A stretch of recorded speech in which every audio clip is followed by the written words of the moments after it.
Elagabalus, also known in historical records as Varius Avitus Bassianus before his rise to power, remains one of the most controversial emperors in the long and complicated history of Rome. His reign, though brief, spanning only from 218 to 222 CE, was filled with scandals, extravagance, shocking religious innovations, and political chaos. Yet to fully understand Elagabalus, one must begin before he donned the imperial purple, tracing the lineage, the political atmosphere, and the personal circumstances that propelled a teenager from the eastern provinces into the most powerful position in the ancient world. The opening act of his story is not just about him, but about the Severan dynasty, the ambitions of his family, and the fragility of Rome after the assassination of Caracalla. This backdrop helps explain how a youth, barely in his mid-teens, could be lifted up by soldiers and declared emperor, setting the stage for one of the most infamous reigns in imperial history. Elagabalus was born in 204 CE in the city of Emesa, located in Roman Syria. Emesa was a wealthy and important city, known particularly for its great temple dedicated to the sun god Elagabalus, a deity unique to the region. His family played a key role in the religious life of the city, holding hereditary priesthoods at this great temple. His mother, Julia Maesa, and his grandmother, Julia Maesa, were members of the powerful Severan family, closely related to Julia Domna, the wife of Emperor Septimius Severus and mother of Emperors Caracalla and Geta. Through these connections, young Varius Avitus Bassianus, as he was known then, belonged to the same family that had already dominated Roman politics for decades. In fact, his family lineage directly tied him to the Severan dynasty, making him a legitimate, if unexpected, candidate for the throne.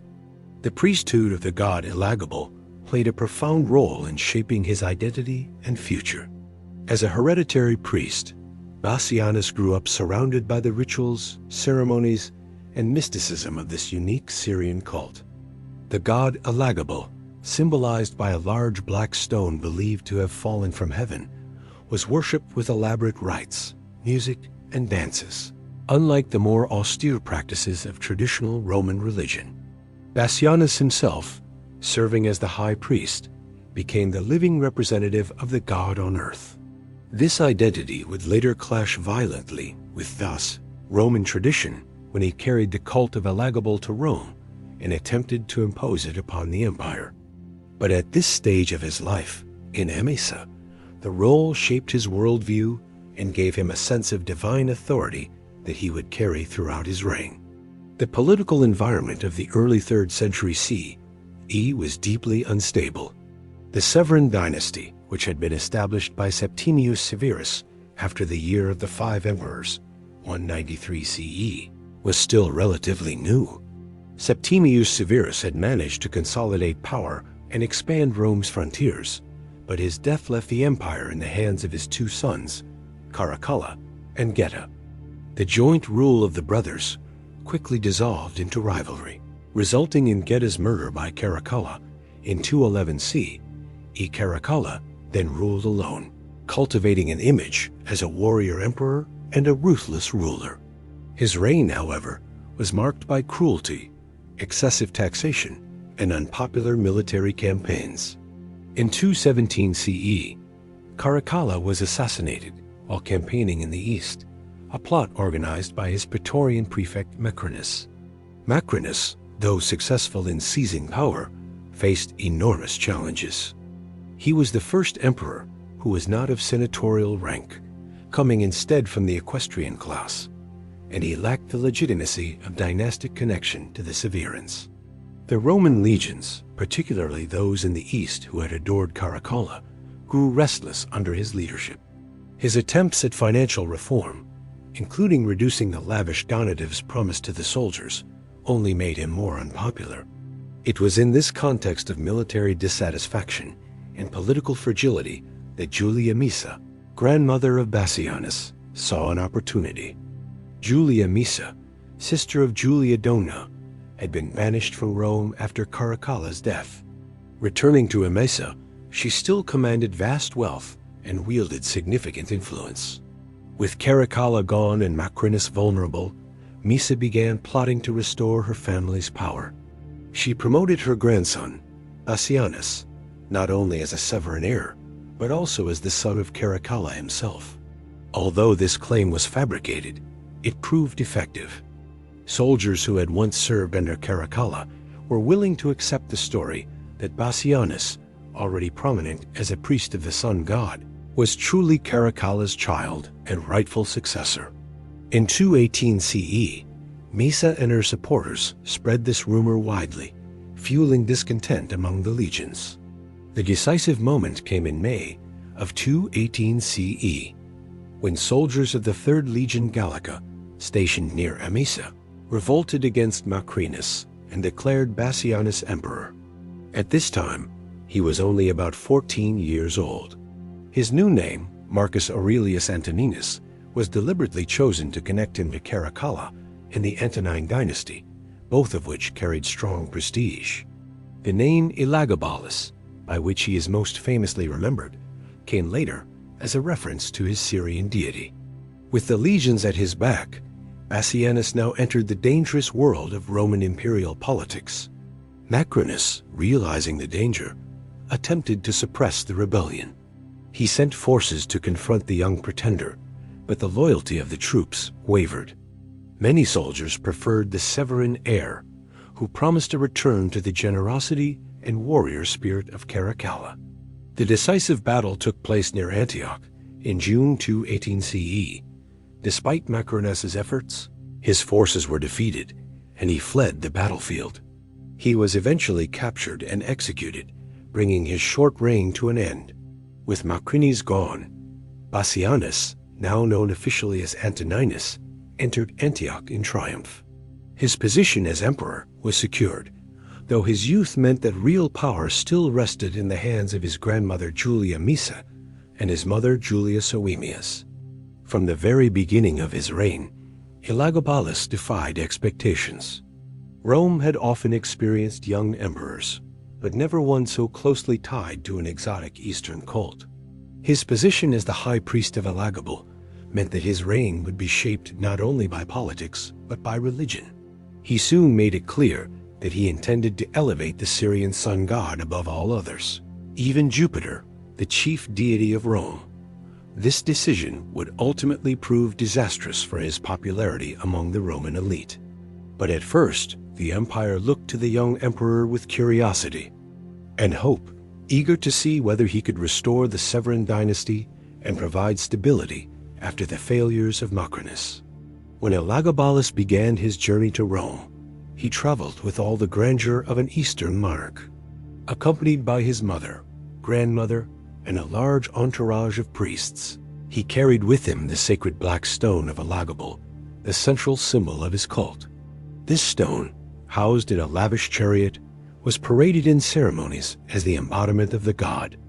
For many Romans, this spectacle was strange, even unsettling, for it introduced foreign religious practices into the heart of the empire. Yet the people could not ignore the charisma of the youth, who claimed both divine favor and Severan blood. Upon arriving in Rome in late 218 CE, Elagabalus was formally accepted as emperor by the Senate. The senators, though wary, had little choice but to endorse him, given the strong military backing that had carried him to power. Elagabalus took on the official name Marcus Aurelius Antoninus Augustus, linking himself to Caracalla and the respected Antonine tradition. However, in practice, he was widely known as Elagabalus because of his devotion to the sun god. From the outset, his reign was marked by a tension between his Eastern identity and Rome's traditions, a tension that would define his rule and eventually lead to his downfall. At this early stage, Julia Maesa and Julia Soemias played vital roles. Both women had extraordinary influence over the young emperor, guiding his decisions and ensuring that the Severan family retained real control. Julia Maesa, in particular, demonstrated remarkable political skill, having orchestrated the overthrow of Macrinus and secured her grandson's position. The Severan dynasty had been restored, but it rested on fragile foundations. Many in Rome regarded Elagabalus as little more than a boy priest, unsuited to the responsibilities of empire.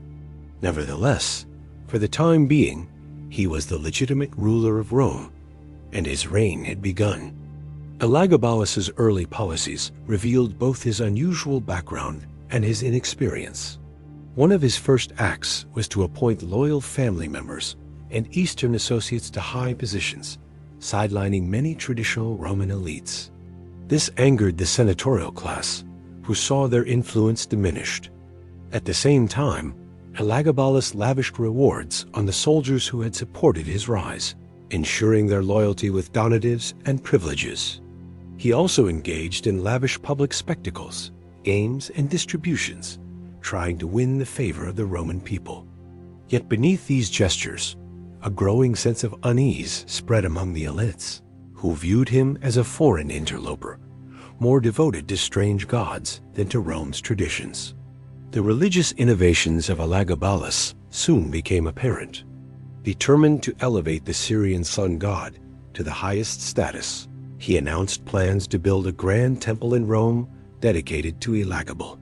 This temple, known as the Elagabalium, was constructed on the Palatine Hill near the heart of Roman power.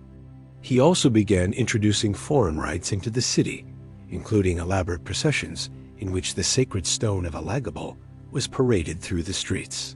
Romans, accustomed to the dignified rituals of Jupiter and Mars, were scandalized by the exotic dances, music, and costumes that accompanied these ceremonies. The emperor himself participated, dressed in the robes of a priest, leading the rites in a manner that shocked the Roman establishment. For Elagabalus, however, there was no conflict. To him, the Syrian sun god was supreme, and as his priest, he believed it was his duty to ensure that all of Rome recognized this divine truth. His personal devotion to the god, cultivated since childhood, merged seamlessly with his political authority. But for the Senate, the priest-emperor seemed an affront to Roman tradition, a sign that the empire was being led by a boy more interested in foreign cults than in governance. This growing tension between emperor and elites would form one of the central struggles of his reign. The early years of Elagabalus were not without political stability. The empire itself was relatively secure, with no immediate external threats. The military, satisfied with their rewards, remained loyal, and the provinces continued to function. Yet beneath the surface, the seeds of future conflict were being sown. The young emperor's eccentricities, his disregard for tradition, and his increasingly extravagant lifestyle began to alienate the very groups whose support he needed most. As the first part of his reign unfolded, Romans began to whisper about his behavior, his religious obsessions, and his strange indulgences. What had begun as a promising restoration of the Severan dynasty would soon transform into one of the most scandalous episodes in Roman history. When Elagabalus settled into Rome as emperor, the city itself did not quite know how to respond to this strange new ruler. He was young, foreign in upbringing, and bound more tightly to the Eastern cult of the sun god, Elagabal, and to the traditional Roman pantheon that had long symbolized the empire as unity. At first, the citizens of Rome were curious and even entertained by his lavish games and spectacles. After all, emperors were expected to put on shows for the people, to offer bread, circuses, and grand festivals that kept the masses loyal. Yet the longer Elagabalus stayed in power, the clearer it became that his focus was not governance in the conventional sense, but rather the religious mission of elevating his Syrian god above all others, and in doing so reshaping Roman culture around himself as the divine intermediary. His religious agenda revealed itself in a series of radical acts that unsettled both the senatorial elite and the Roman populace. Elagabalus believed that the god he served in Emesa was superior to all other deities.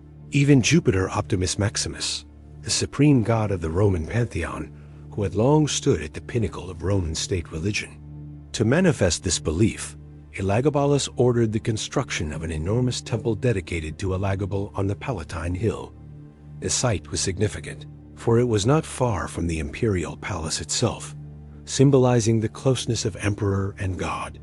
Within the temple, the sacred black stone, believed to have fallen from the heavens, was placed as the central object of worship.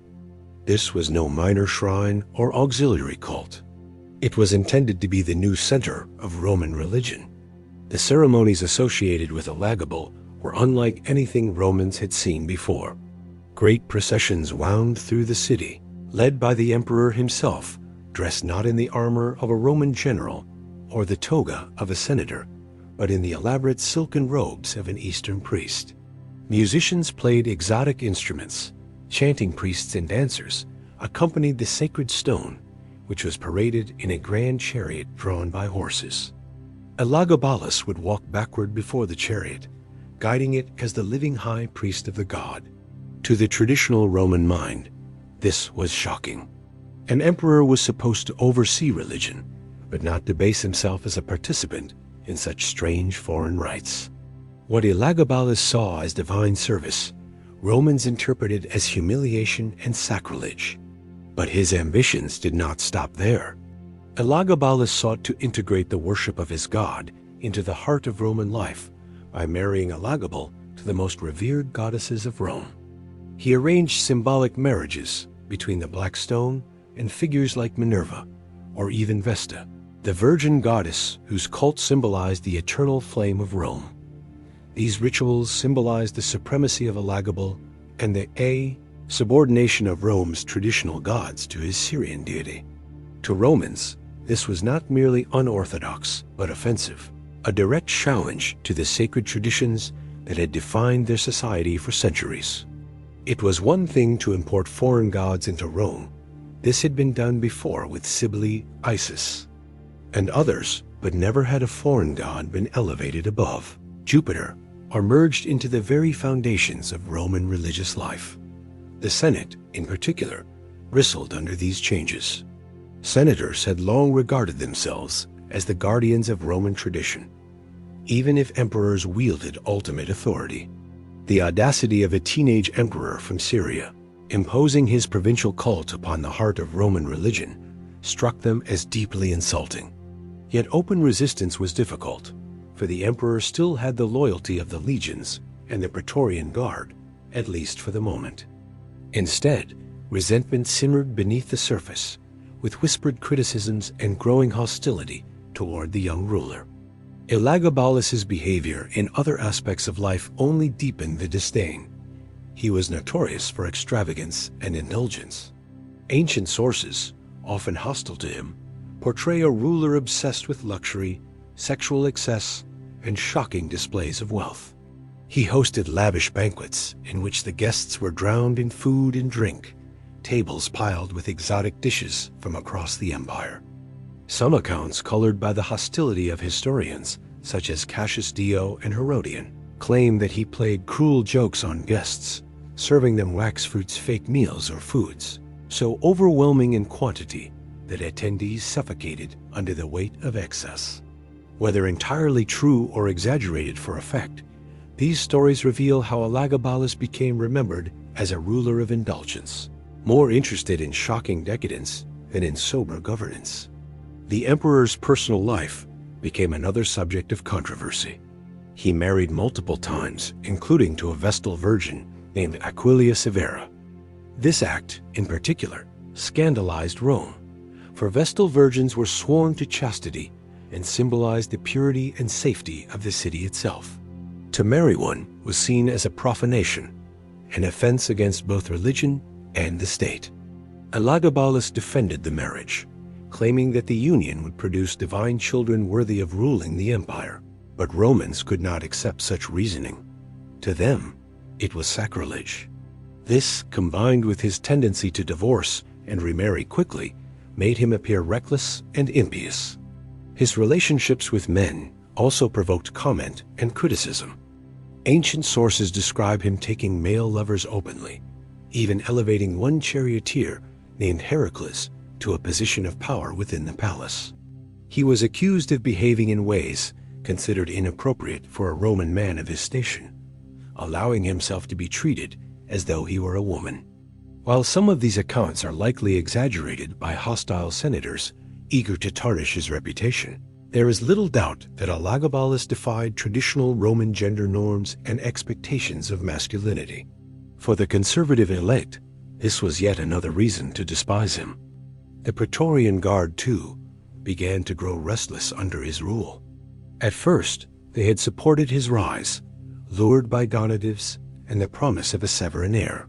But as time went on, the soldiers began to question the emperor's priorities. While he engaged in religious experiments and personal indulgence, they expected a strong leader who would guide them in military campaigns and defend the empire's borders. His neglect of traditional military duties, combined with his eccentricities, made him appear weak and unfit in their eyes. Loyalty could not be taken for granted, especially in an age when emperors often rose and fell at the whim of the army. Julia Maesa, the grandmother who had engineered Elagabalus's rise, watched with growing concern. She had worked tirelessly to restore the Severan dynasty after the death of Caracalla, and she understood that the dynasty's survival depended on the acceptance of the emperor by both the army and the Senate. Elagabalus's behavior threatened everything she had built. Though she and his mother, Julia Maesa, remained close advisors, their influence was limited by his devotion to his god and his own impulses. Julia Maesa began to realize that the Severan dynasty needed a backup plan, a figure who could replace Elagabalus if his rule collapsed. She found this alternative in her younger grandson, Alexander Severus, who would soon emerge as a rival within the imperial household. For now, however, Elagabalus continued to push his vision. He declared himself both emperor and high priest, merging political and religious authority in ways that unsettled traditionalists. He claimed divine inspiration and suggested that his god was guiding the empire through him. He even went so far as to adopt titles that emphasized his religious role above his political one, identifying himself more as a servant of Elagabal than as a servant of the Roman state. For the devout youth, this seemed natural. For the Roman elite, it was a dangerous blurring of boundaries that undermined the very foundations of the empire. The people of Rome, though entertained by spectacles, began to tire of the endless ceremonies and shocking behavior. They had tolerated many eccentric emperors before, from Caligula to Nero to Commodus. But each new display of extravagance by Elagabalus seemed to confirm that he cared more for his cult and his pleasures than for the well-being of the empire. Rumors and satire circulated, painting him as a debauched and effeminate ruler, a disgrace to Rome. These perceptions, true or not, eroded his authority and made it easier for his enemies to conspire against him. Despite the controversies, Elagabalus remained secure for the first years of his reign because of his grandmother's influence and the inertia of the imperial system. The provinces continued to function, taxes were collected, and the empire remained largely at peace externally. Yet within Rome itself, the emperor's alienation of the Senate, the Praetorian Guard, and even the common people meant that his position grew weaker with each passing month. His reign, still in its early stages, already bore the hallmarks of impending crisis. Part 2 of his story shows Elagabalus as a ruler increasingly at odds with the traditions of Rome. His religious reforms, shocking marriages, sexual controversies, and extravagant banquets established the image that history would remember. A boy priest turned emperor, devoted to his god, but blind to the political realities ruling the Roman world. He had the title of Augustus, but in the eyes of many, he was not a Roman emperor at all. He was an Eastern priest who had hijacked the empire and was trying to reshape it in his god's image. The seeds of his eventual downfall were already being sown, even if he could not yet see it. Elagabalus's reign, already unusual in its origins and fragile in its foundations, took a dramatic turn when he began to promote the Syrian sun god Elagabal above all other Roman deities. His decision to place his personal god imported from Emesa at the center of Roman religion, mark one of the most radical breaks with Roman tradition. Rome had long been a city that absorbed and incorporated foreign deities, adding them into the Roman pantheon alongside Jupiter, Juno, and Mars. The empire was filled with shrines to Egyptian Isis, Anatolian Cybele, and Persian Mithras. Yet the Roman way of adopting foreign gods usually involved blending them into the broader system, allowing them to coexist with traditional deities. Elagabalus, however, did not follow this path of integration. Instead, he sought to elevate his Syrian god above all others, not merely as one among many, but as the supreme divinity of the empire. This ambition challenged centuries of Roman religious tradition and tested the tolerance of both the Senate and the people. At the heart of Elagabalus's religious policy was the sacred black stone of Emesa, a meteorite believed to embody the presence of the sun god. Upon his arrival in Rome, he ordered that this relic be transported with the utmost ceremony. Sources describe how it was carried through the streets of the capital in a grand chariot, drawn not by horses, but by richly decorated animals, while Elagabalus himself walked backward, guiding the procession with reverence. This display was intended to impress upon the Romans the divine majesty of his god. The stone was placed within a newly constructed temple, the Elagabalium, built on the Palatine Hill. From there, Elagabalus proclaimed that Elagabal, his god, would be worshipped as the chief deity of Rome, even above Jupiter Optimus Maximus, the traditional protector of the Roman state. The reaction to this audacious move was mixed, though largely negative among Rome's traditional elites. The Senate, steeped in centuries of tradition and guardianship of Roman religious practices, viewed the elevation of a foreign cult as a dangerous and offensive innovation. The people of Rome, accustomed to festivals and ceremonies dedicated to their familiar gods, were bewildered when Elagabalus introduced exotic rituals involving music, dancing, and sacrifices alien to Roman custom.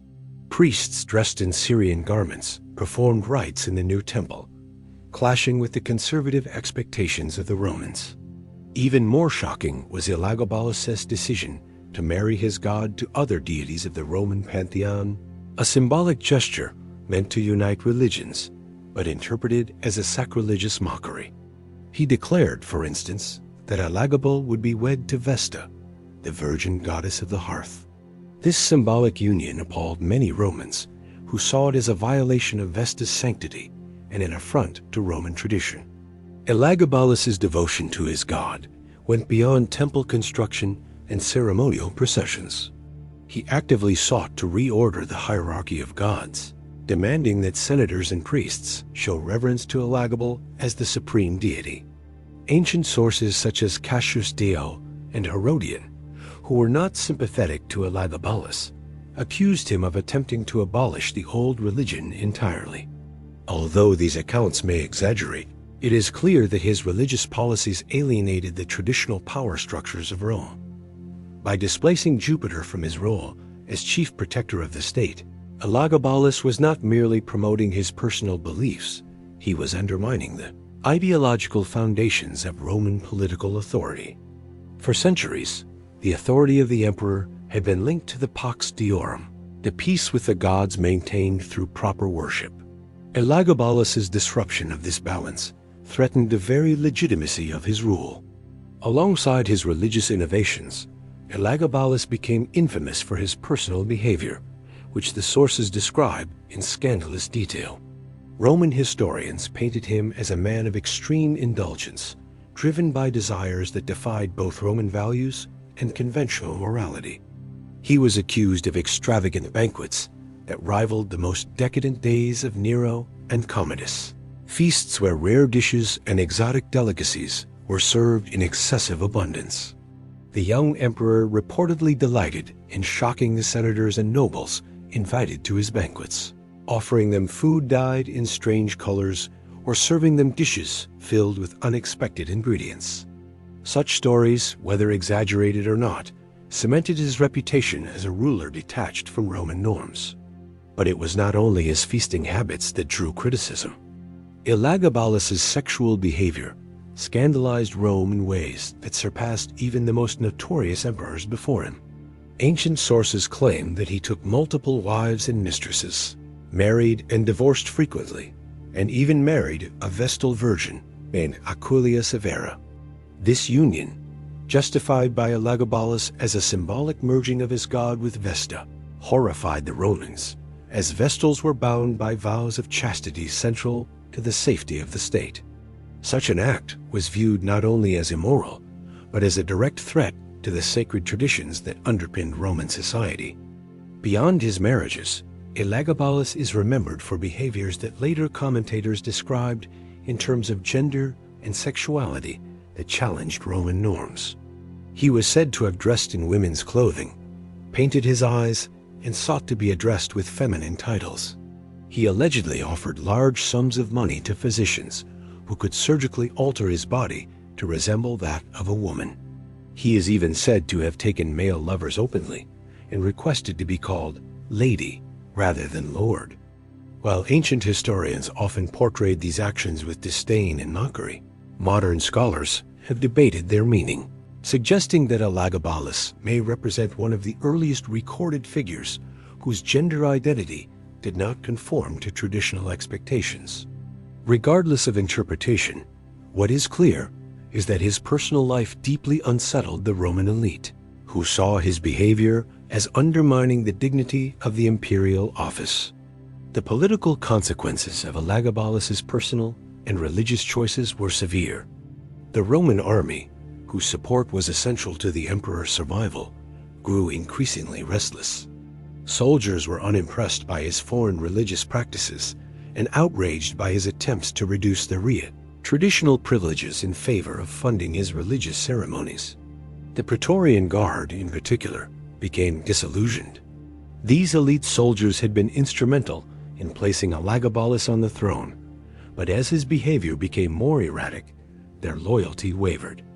At the same time, the Senate, already hostile due to his disregard for Roman traditions, began to plot against him. His grandmother, Julia Maesa, and mother, Julia Soenius, who had orchestrated his rise to power, now found themselves trying to maintain the delicate balance between the emperor's eccentricities and the need to preserve stability in the empire. One of the most destabilizing aspects of Elagabalus's reign was his treatment of the succession. Initially, he had no children of his own, and the question of who would rule after him loomed large. Under pressure from his family and advisors, he adopted his cousin, Severus Alexander, a young and well-regarded member of the Severan dynasty, as his heir. However, Elagabalus quickly grew jealous of Alexander's popularity among the soldiers and the people. Fearing that his cousin's rising star threatened his own position, Elagabalus reportedly attempted to have him killed. These attempts only alienated the Praetorian Guard further, as they had come to see Alexander as a safer, more stable alternative to the erratic emperor. The tension between Elagabalus and Severus Alexander soon reached a breaking point. Rumors circulated that Elagabalus was plotting his cousin's death, and the soldiers began to openly declare their support for Alexander. In response, Elagabalus attempted to strip his cousin of honors and titles, but this only inflamed the situation. The Praetorian Guard, now firmly in Alexander's camp, turned against Elagabalus. His grandmother Julia Maesa, recognizing the danger to her family's position, shifted her support to Alexander, effectively sealing Elagabalus's fate. The collapse of Elagabalus's power came swiftly. In 222 CE, after only 4 years on the throne, the Praetorian Guard revolted. They stormed the imperial palace, capturing Elagabalus and his mother. The young emperor, once raised to divine heights, now faced the wrath of those who had once elevated him. Ancient sources describe his desperate pleas for mercy, but the soldiers, enraged by years of scandal and excess, showed none. Elagabalus and his mother were brutally murdered, their bodies dragged through the streets of Rome in a final humiliation. His corpse was thrown into the Tiber River, denied even the dignity of a proper burial. Yet despite his violent end, the legacy of Elagabalus lived on, not in terms of lasting reforms or achievements, but in the memory of his eccentricities and excesses.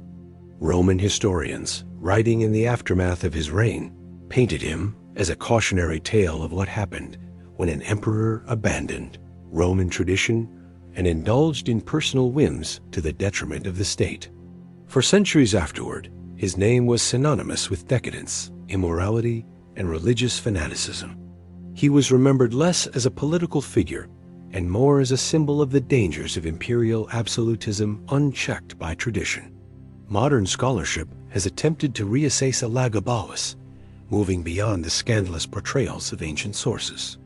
Historians now question how much of his reputation was exaggerated by hostile senatorial authors who had every reason to vilify him. Some argue that his religious reforms, while radical, were not entirely unprecedented, as Rome had long absorbed foreign gods into its pantheon. Others suggest that his personal life, described in lurid detail by writers like Cassius Dio, may have been distorted to discredit him further.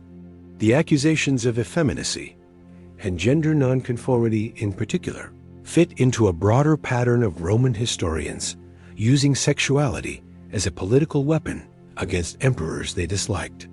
Nevertheless, even if the ancient accounts were biased, it is undeniable that Elagabalus's reign represented a profound clash between the traditions of Rome and the cultural background of the young emperor.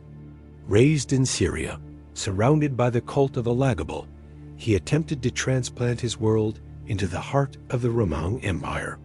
The resistance he encountered revealed the limits of Rome's tolerance for foreign influence, especially when it came at the expense of its own traditions.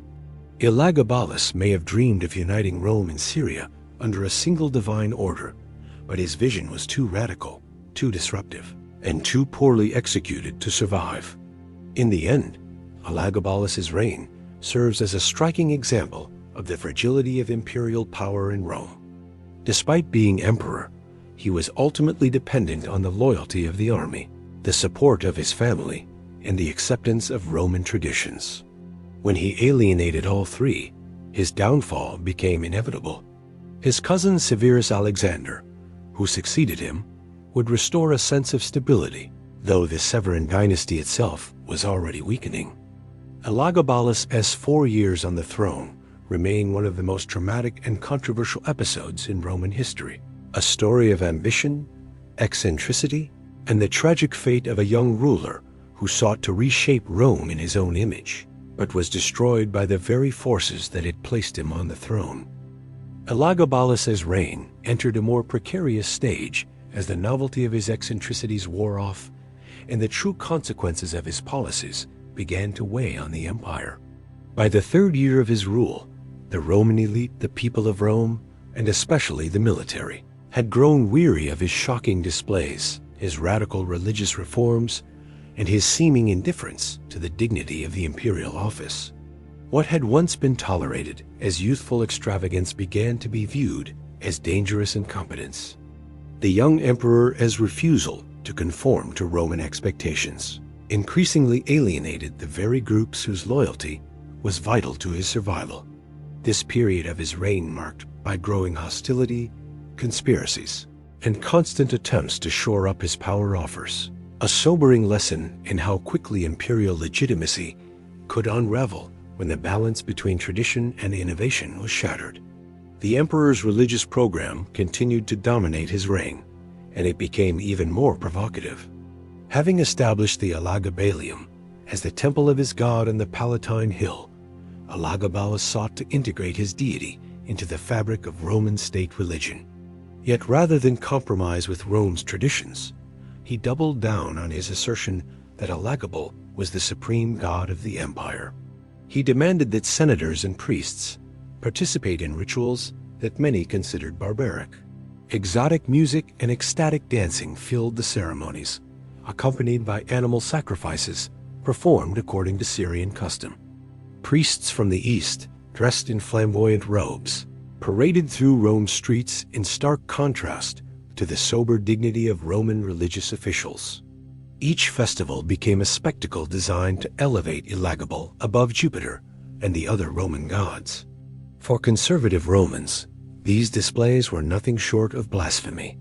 The symbolic marriages between Elagabalus and Roman deities continued, further inflaming outrage.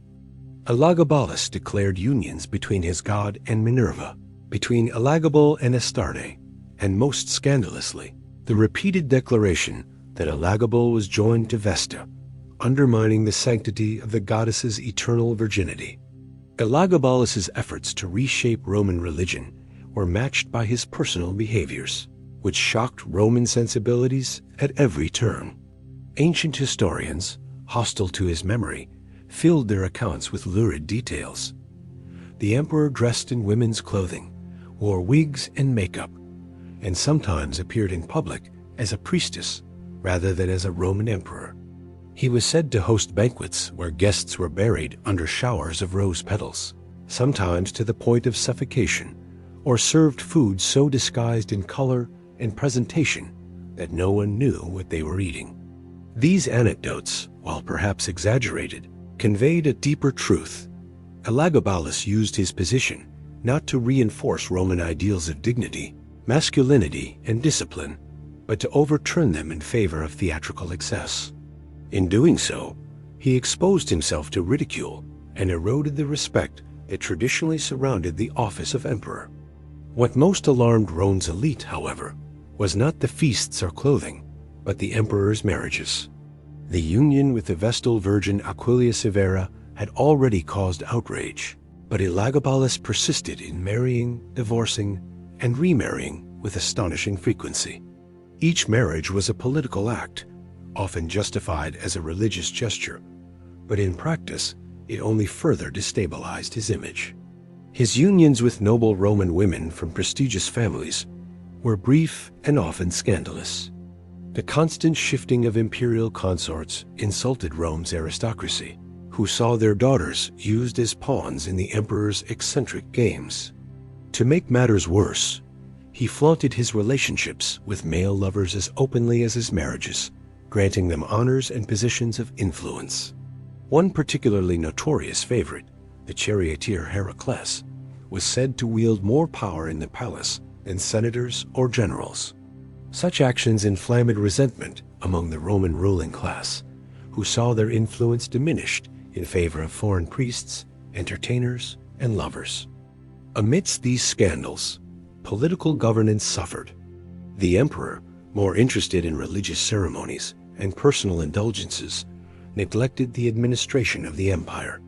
Real power often rested in the hands of his mother, Julia Maesa, and grandmother, Julia Maesa, whose political skills had secured his rise to power in the first place.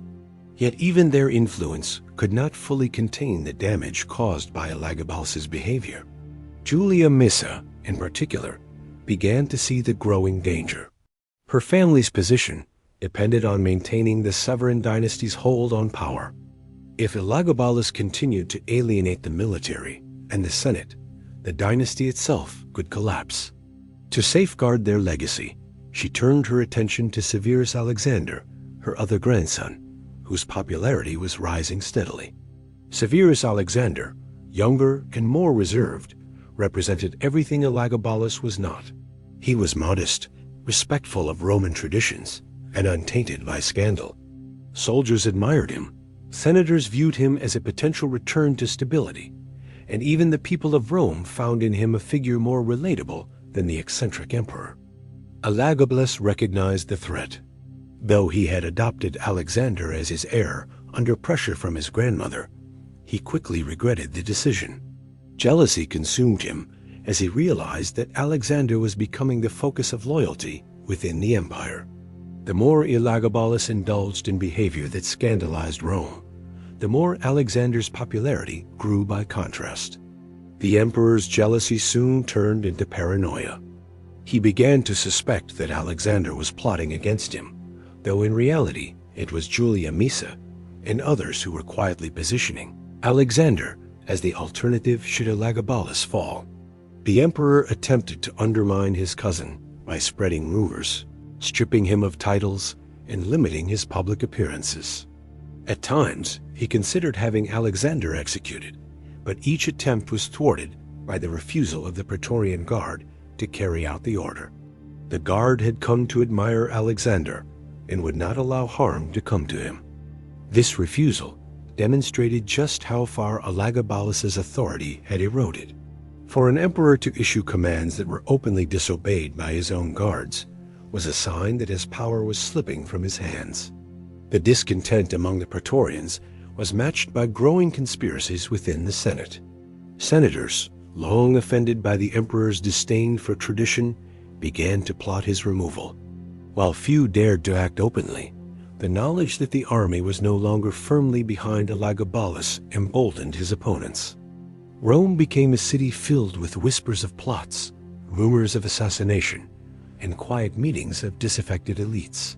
Julia Maesa herself played a careful game, outwardly supporting her grandson, while privately preparing to support Alexander when the time was right. For her, preserving the dynasty was more important than saving Elagabalus. Elagabalus's attempts to win back support only made matters worse.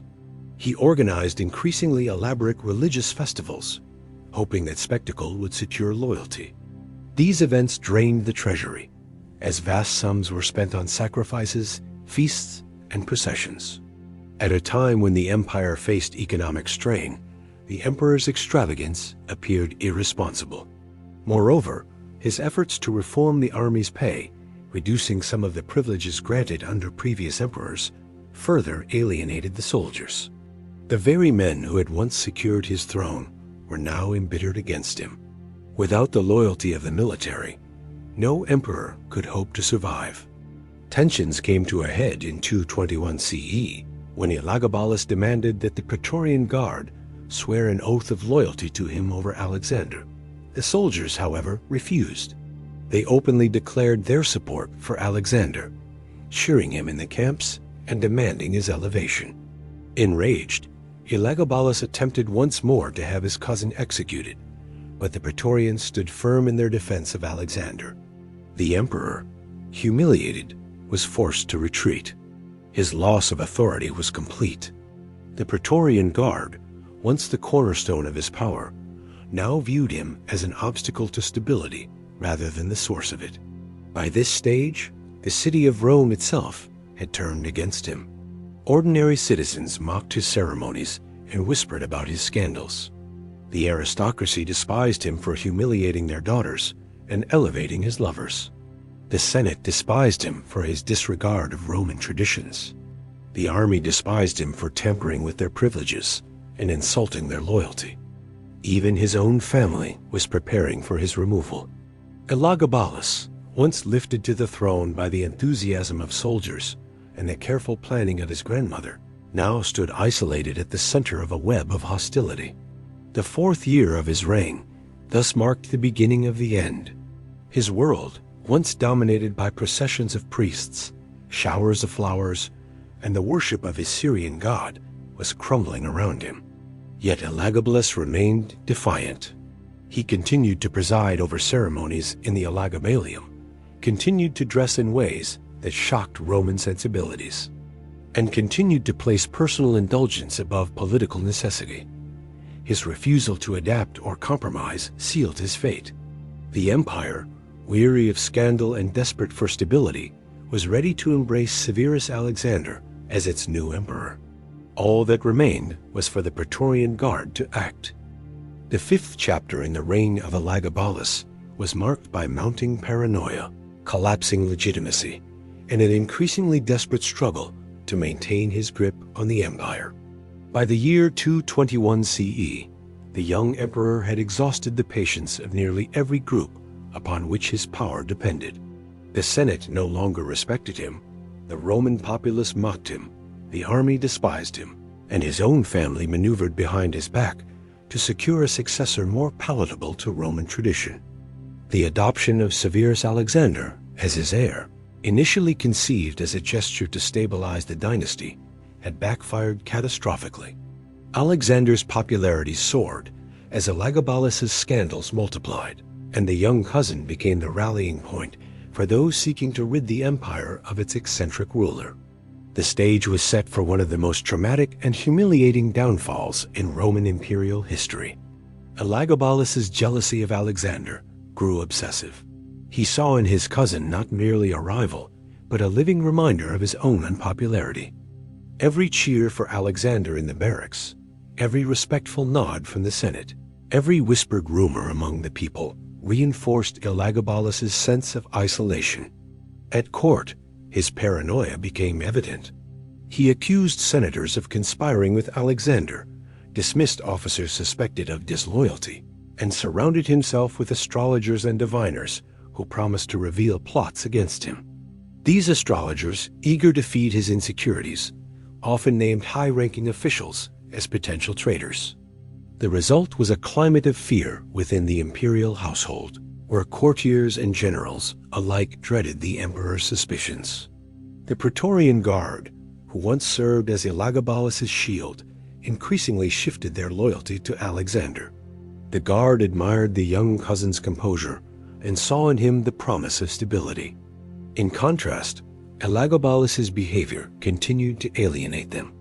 His attempts to introduce foreign religious practices into the Guard ceremonies were resented, and his favoritism toward Eastern priests and entertainers over Roman officers deepened the sense of betrayal. The tipping point came when Elagabalus attempted to force the Praetorians to swear an oath that placed loyalty to himself above loyalty to Alexander. When they hesitated or refused outright, the emperor's rage was palpable. He considered purging the Guard, but the practical impossibility of such an act made the idea little more than an expression of desperation.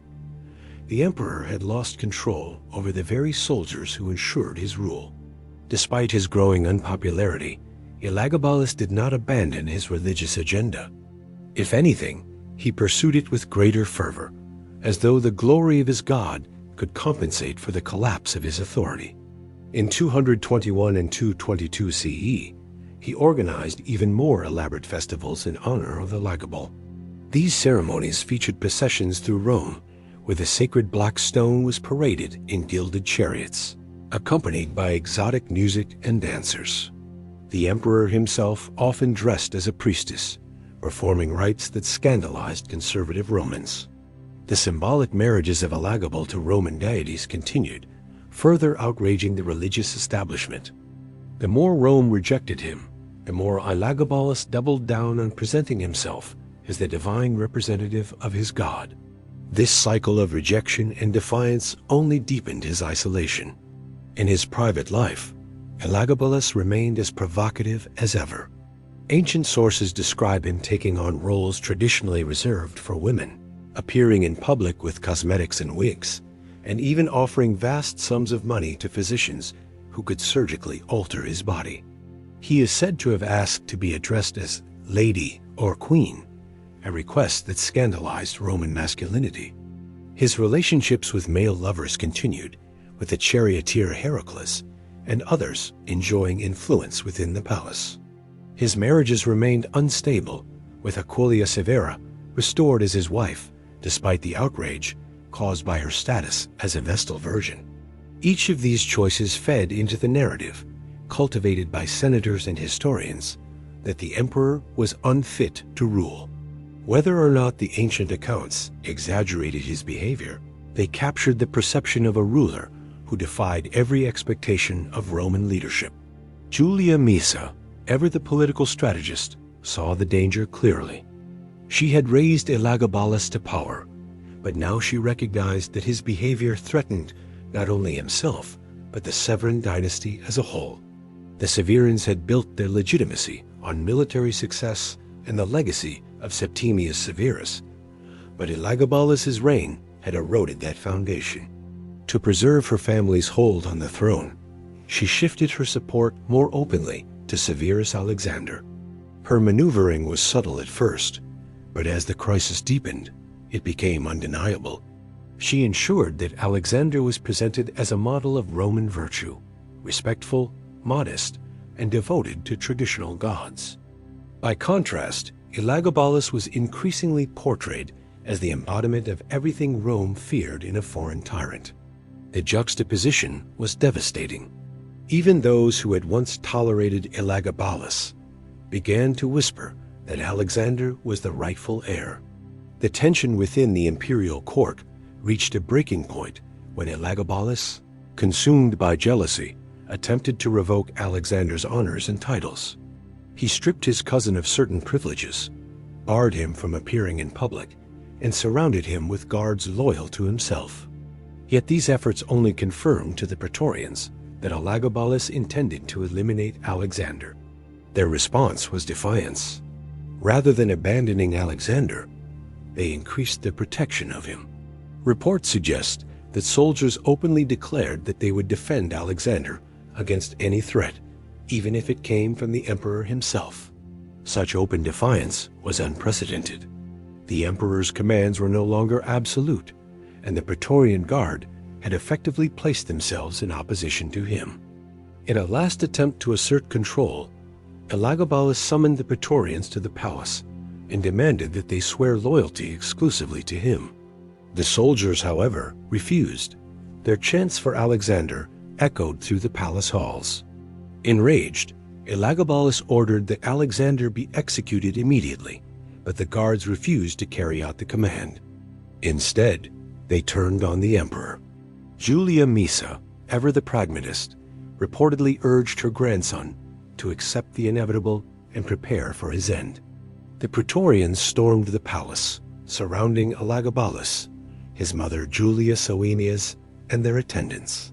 What followed was chaos. Ancient accounts describe Elagabalus as desperate, pleading for his life and attempting to hide from the soldiers. Some sources claim he fled to the latrines, a humiliating detail that, whether true or not, symbolized the complete collapse of imperial dignity. The Praetorians showed no mercy. They seized the emperor and his mother, dragging them from their hiding place. Both were executed brutally, their pleas ignored. The bodies of Elagabalus and Soaemias were mutilated, paraded through the streets of Rome, and finally dumped into the Tiber River. This final humiliation ensured that their memory would be marked not by reverence, but by disgrace.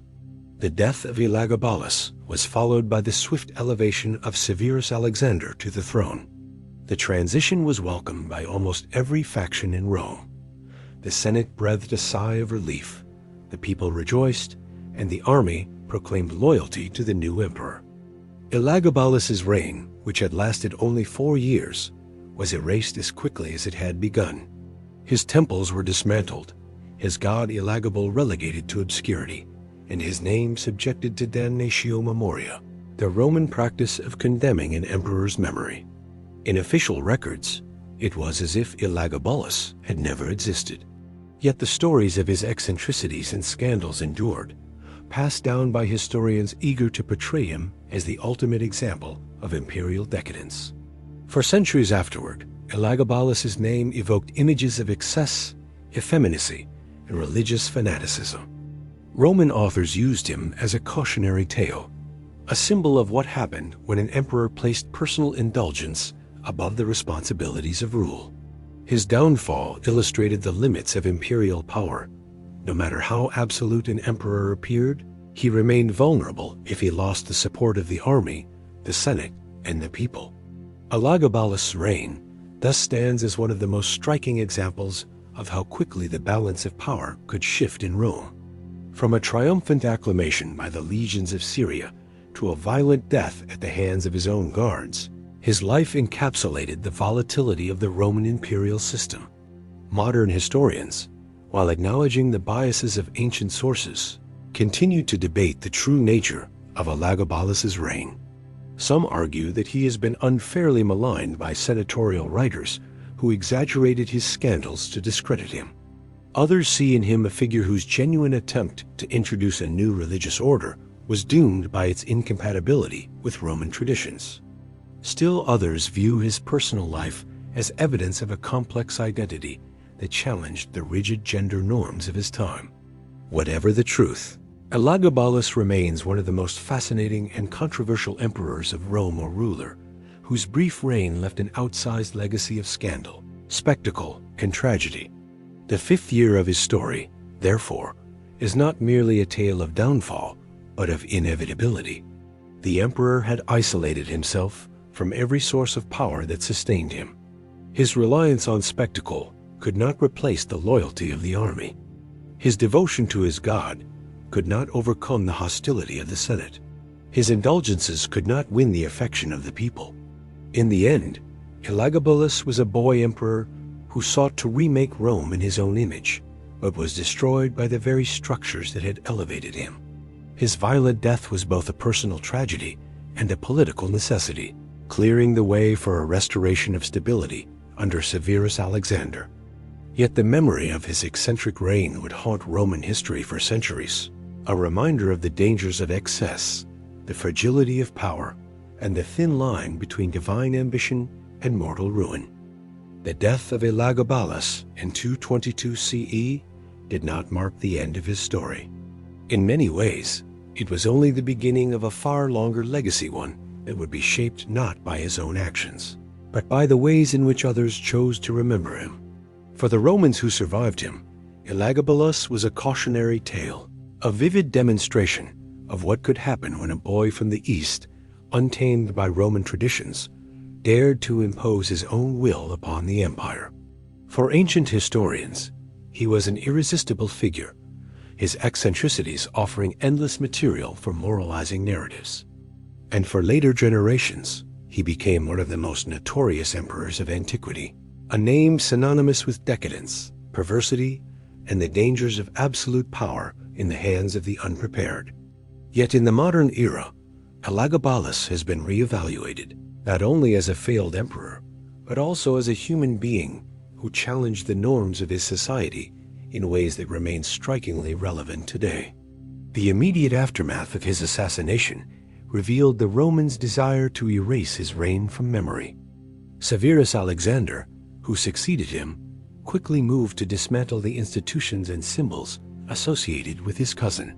The grand temple of Elagabal on the Palatine Hill was stripped of its prestige, its treasures redistributed, and its cult suppressed. The sacred black stone, once paraded with pomp and ceremony, was returned quietly to Maesa in Syria. The Senate issued decrees condemning the memory of Elagabalus through the practice of damnatio memoria. His statues were destroyed, his inscriptions defaced, and his name removed from official records. In Rome, where physical monuments often served as the most enduring reminders of imperial power, this erasure was as much a political act as it was a cultural one. The message was clear. The empire wanted to move on from the embarrassment of his rule. Yet memory is a curious thing, and the more Rome tried to erase Elagabalus, the more his peculiarities lingered in whispers, anecdotes, and writings. Ancient historians like Cassius Dio, Herodian, and the authors of the Historia Augusta ensured that Elagabalus would never be forgotten. They preserved, and in many cases exaggerated, tales of his scandalous behavior. Dio, a senator who despised Elagabalus, painted him as a monstrous figure who defiled Rome with foreign gods and debauched himself with humiliating acts. Herodian offered a slightly more sympathetic portrait, noting his youth and inexperience, but still portrayed him as unfit to rule.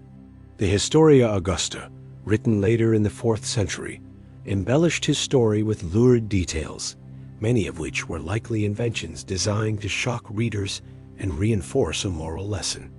The result was that Elagabalus became less a man and more a caricature of imperial excess. Among the accusations leveled against him were charges of gluttony, sexual deviance, and religious fanaticism. He was said to host banquets where guests were suffocated by overwhelming amounts of rose petals, or where food was replaced with wax and stone as a cruel joke. He was accused of prostituting himself in taverns, of appointing lovers to high offices, and of marrying a series of wives, including a Vestal Virgin in open defiance of Roman law. His devotion to the sun god Elagabal was portrayed as fanatical, a deliberate insult to Jupiter and the entire Roman pantheon. Each of these stories reinforced the perception of Elagabalus as an emperor who had inverted every Roman value, placing indulgence in foreign superstition above duty and tradition. Whether or not all of these accounts were true mattered little. Their persistence shaped his reputation for centuries. In the medieval world, Elagabalus was remembered primarily through the writings of Christian authors, who found in his reign a convenient symbol of pagan corruption. To them, he embodied the decadence of Rome before the triumph of Christianity. His worship of the sun god, in particular, was contrasted with the rise of the Christian Son of Righteousness. Some medieval chroniclers repeated the ancient accusations of effeminacy and debauchery, interpreting them as evidence of divine punishment for idolatry. In this context, Elagabalus' reign served as both a warning and a justification, a warning of the dangers of straying from moral order, and a justification for the moral superiority of Christian emperors who followed. During the Renaissance, as humanists rediscovered and studied classical texts, Elagabalus once again emerged as a figure of fascination. Writers and artists, drawn to the dramatic excesses of imperial Rome, found in him a character who epitomized the corruption of absolute power. He was often depicted as a villain in moralizing tales. His name invoked alongside Nero and Caligula as the worst examples of Roman tyranny. The Renaissance imagination lingered on his banquets, his costumes, and his scandalous marriages, interpreting them through the lens of their own time as warnings about the fragility of virtue in the face of luxury. Painters and playwrights alike found inspiration in the sensational accounts of his reign, ensuring that his infamy continued to circulate long after his monuments had been erased. In the Enlightenment, historians began to reassess Rome's emperors with greater skepticism. While Elagabalus remained condemned as a failed ruler, some scholars questioned the reliability of the ancient sources. They noted that senators like Cassius Dio had every reason to vilify him, given his disregard for their traditions. Others suggested that the more lurid tales were inventions of the Historia Augusta, a notoriously unreliable text. This skepticism did not redeem Elagabalus, but it did shift the focus from his supposed crimes to the biases of his chroniclers. For the first time, a small space opened for the idea that he might have been less monstrous than portrayed, though still unfit for the immense responsibilities of empire. In the modern era, Elagabalus has become one of the most controversial figures of antiquity.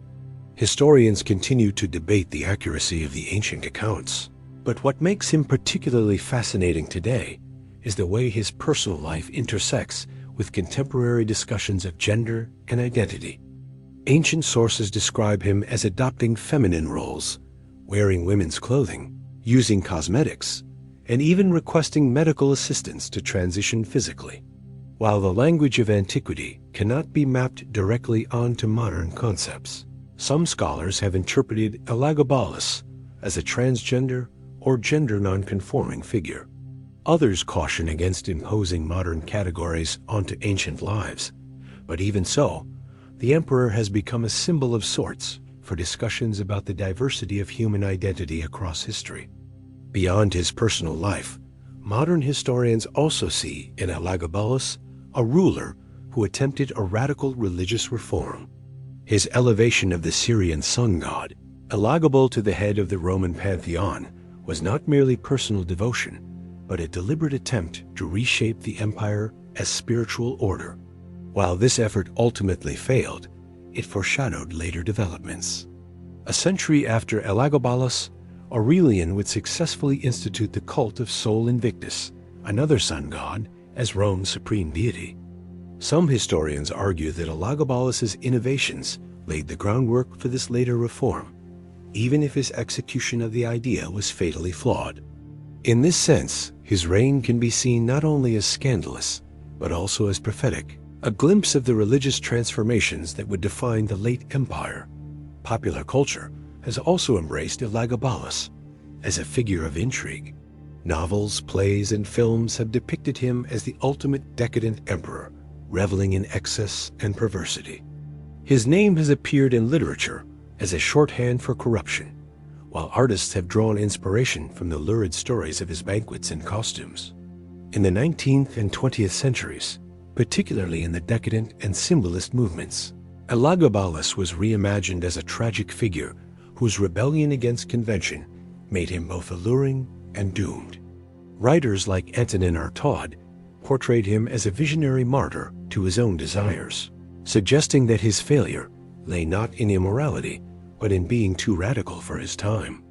The modern reassessment of Elagabalus is therefore complex. On one hand, he remains one of the most notorious failures in Roman imperial history, a boy who squandered his position through indulgence, alienation, and reckless reform.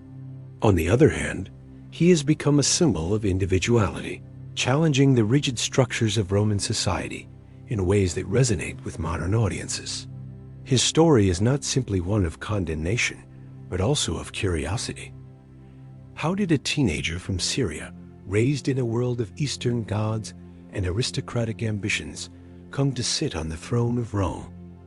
And why did his reign end in such spectacular disaster? In trying to answer these questions, historians, artists, and readers alike are forced to confront the limits of power, the biases of ancient memory, and the enduring fascination of those who defy expectation. In the end, the legacy of Elagabalus is not one but many. To the Senate that condemned him, he was a disgrace.